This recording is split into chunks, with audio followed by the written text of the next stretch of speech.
Hello students, Bangla study with Chitra YouTube চ্যানেলে তোমাদের সকলকে স্বাগত জানাই। আজকে চলে এলাম নতুন আর একটা নোটসের ভিডিও নিয়ে। তো প্রথম থেকে শেষ পর্যন্ত সঙ্গে থাকো। আর নোটসটা যদি তোমাদের ভালো লাগে তাহলে অবশ্যই লাইক কমেন্ট সাবস্ক্রাইব করে দিও আমাদের চ্যানেলটা। আর এই নোটসটা অবশ্যই তোমাদের বন্ধুদের সঙ্গেও শেয়ার করে দিও, যাতে তাদেরও হেল্প হয়। এবং এর পরবর্তীতে তোমাদের আর কি নোটস লাগবে সেটাও আমাকে কমেন্ট করে জানিয়ে দিও। তো চলো বেশি দেরি না করে শুরু করা যাক। আজকে আমাদের আলোচনার বিষয় ক্লাস 12-এর 4th সেমিস্টারের জন্য একটি খুবই গুরুত্বপূর্ণ প্রশ্ন, হলুদ পোড়া গল্প থেকে। দেখো প্রশ্নটি হলো, হলুদ পোড়া গল্প অবলম্বনে শান্তি চরিত্রটি বিশ্লেষণ করো। দেখো উত্তরটা শুরু করবে এইভাবে। মানিক বন্দ্যোপাধ্যায়ের ছোট গল্প হলুদ পোড়া গ্রামীণ সমাজের কুসংস্কার, ভয় ও মানুষের মানসিক দুর্বলতাকে গভীর বাস্তবতার সঙ্গে তুলে ধরে। গল্পে একটি অস্বাভাবিক মৃত্যুকে কেন্দ্র করে গোটা গ্রামে আতঙ্ক ও অন্ধবিশ্বাস ছড়িয়ে পড়ে।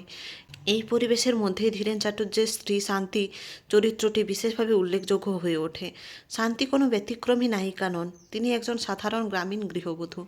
কিন্তু তার আচরণ, ভয়, বিশ্বাস ও প্রতিক্রিয়ার মধ্য দিয়েই লেখক গ্রামীণ সমাজের মানসিক অবস্থাকে স্পষ্ট করে তুলেছেন। দেখো এরপর 1 নম্বর পয়েন্ট করবে শান্তির পরিচয় ও সামাজিক অবস্থান।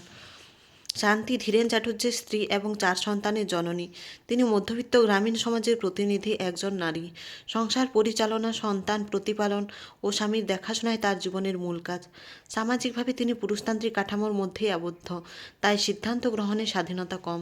এই সীমাবদ্ধ অবস্থানই তার মানসিক গঠনকে প্রভাবিত করেছে।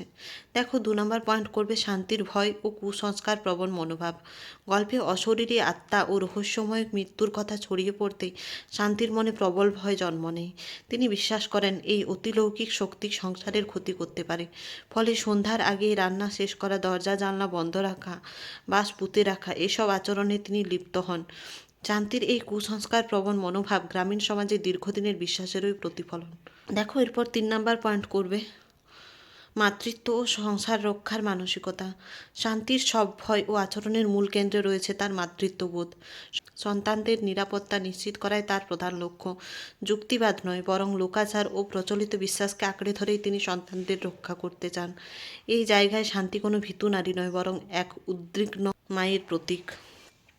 দেখো 4 নম্বর পয়েন্ট যুক্তিবাদের সঙ্গে সংঘাত। ধীরেন তুলনামূলকভাবে যুক্তিবাদী মনোভাব পোষণ করলেও শান্তি তা পুরোপুরি গ্রহণ করতে পারে না। স্বামী যখন ভয়ের বিষয়গুলো উড়িয়ে দিতে চান, তখন শান্তি আরও আতঙ্কিত হয়ে পড়ে। এখানেই গল্পে যুক্তিবাদ বনাম কুসংস্কারের দ্বন্দ্ব স্পষ্ট হয়। শান্তি যুক্তির বিরোধিতা করেন না জেনে শুনে, তিনি সামাজিক পরিবেশের চাপে বিশ্বাস করতে বাধ্য হন। দেখো 5 নম্বর পয়েন্ট প্রতীকী চরিত্র হিসেবে শান্তি। শান্তি কেবল একটি ব্যক্তিগত চরিত্র নয়, তিনি সমগ্র গ্রামীণ সমাজের প্রতীক। তার ভয়, বিশ্বাস, অসহায়তা ও নির্ভরশীলতা আসলে সমাজের সামগ্রিক মানসিকতারই প্রতিফলন। এখানে স্পেলিংটা একটু ভুল আছে, তোমরা ঠিক করে নেবে। মানিক বন্দ্যোপাধ্যায় শান্তির চরিত্রের মাধ্যমে দেখিয়েছেন কুসংস্কার কীভাবে সাধারণ মানুষের জীবনযাপন ও চিন্তাকে নিয়ন্ত্রণ করে। দেখো নেক্সট উপসংহার।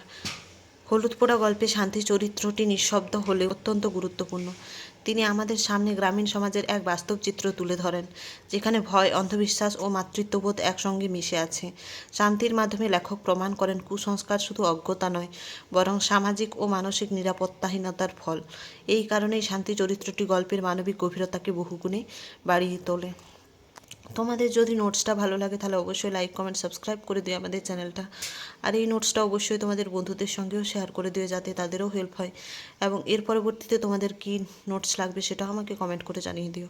তো এর পরবর্তীতে দেখা হচ্ছে নতুন আর একটা নোটসের ভিডিও নিয়ে। ততক্ষণের জন্য সঙ্গে থেকো, পাশে থেকো। ধন্যবাদ।